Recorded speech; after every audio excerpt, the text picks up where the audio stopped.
davanti al cimitero di Treviso perché i fatti tragici che sono capitati nei giorni scorsi, in cui delle persone, invece che ribellarsi, poverette, sono state portate a uscire dalla porta di servizio, è un crimine che ci costringe a dire basta. Dobbiamo sapere dove sono andati a finire questi soldi prima che la gente perda per disperazione la loro vita. Nei giorni in cui è tramutato il passaggio in borsa e quindi anche l'aumento di capitale sottoscritto dai soci e tutto è andato in mano al Fondo Atlante, le associazioni dei risparmiatori e piccoli azionisti hanno fatto simbolicamente il funerale a Veneto Banca.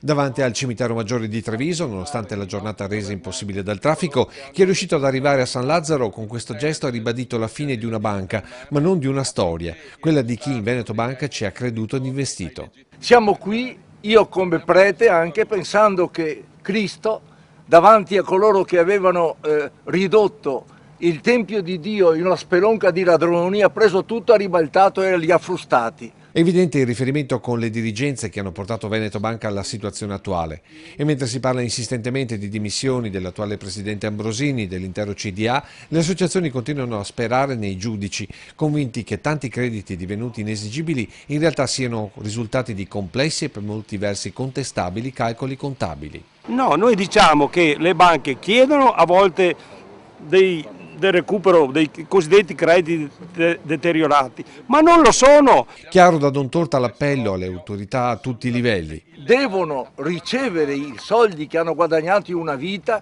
coloro che li hanno portati in banca perché venissero custoditi.